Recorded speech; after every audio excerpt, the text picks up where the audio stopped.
The Mercedes Sprinter is the most bought delivery vehicle in the UK due to good leasing conditions. But will the several-year-old Mercedes Sprinter be a van worth your interest? Hello from AutoStart Test and welcome to my review of Mercedes Sprinter 313 CDI.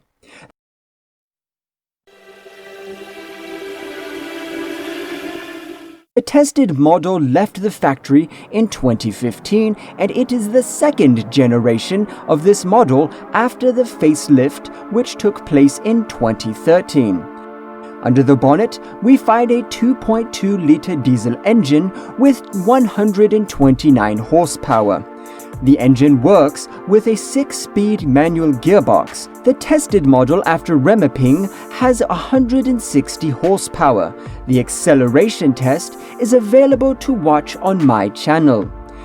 Despite the fact that it is a Mercedes, we will not find here the advantages of well-known popular Mercedes models, but more on that in a moment. Now let's focus on what is most important in this type of vehicle, of course, the cargo space. The rear doors open very slightly, unlike the side doors. When the door is open, the cargo hatch is 154 centimeters. The length of the loading area is 329 centimeters. The width is 117 centimeters and 131 between the arches. The width at the top is 144 centimeters. So we can easily fit 3 pallets with dimensions of 120 centimeters by 100 centimeters. The height is 193 centimeters. I am 191 centimeters, so I can stand inside the vehicle without any problems. The load hatch is 130 centimeters when the side door is opened. As you can see, even the shorter version of the Sprinter has a huge cargo space. Let's take a look into the driver's cabin. The door is made of hard plastic. Here, even the armrest is hard and not very comfortable.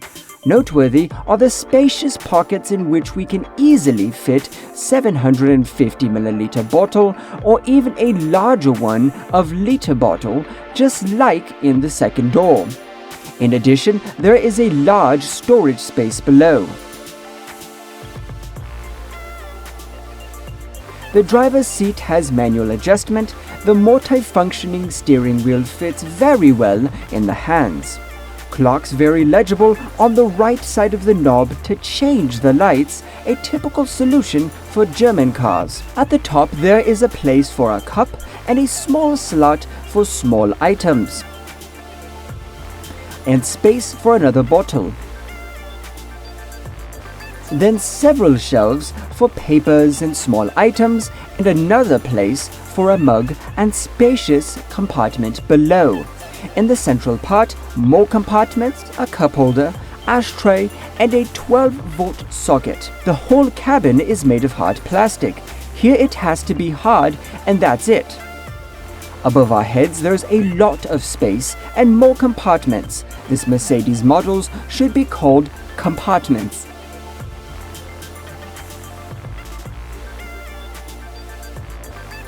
We also have sun visors, but we won't be able to fix the makeup due to the lack of a mirror. Visibility is good, but I have reservations about the driver's side mirror. With my height, when I take a correct position, I see the frame, not the mirror. The seats of 2 passengers are not adjustable. The passenger in the middle seat will complain about the lack of legroom when we use a 12-volt socket. But under the seats, we will find more spacious compartments.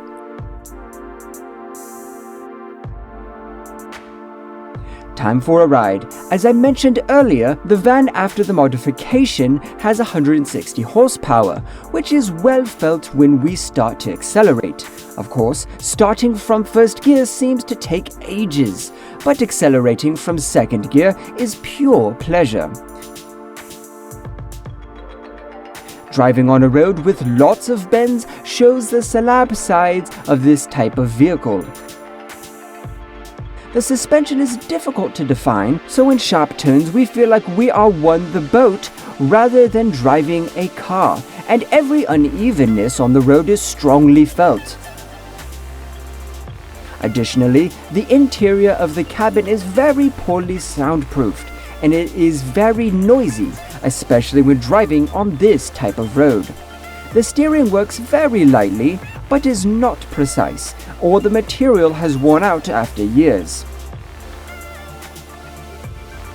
The average fuel consumption in this van is 26.9 miles per gallon.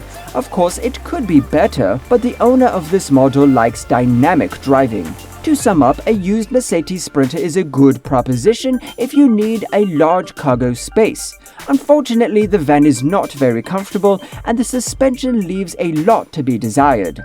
Noteworthy is the ease of driving, a very high position behind the wheel, no feeling of driving a large car, and quite good acceleration for this engine after the modification. However, you should watch out for corrosion on some elements, while other producers also have a problem with that. And that's it for today. Let me know in the comments what you think about the Mercedes Sprinter and whether you would buy this model or what van you would drive. Time to say goodbye, take care of yourself and your four wheels.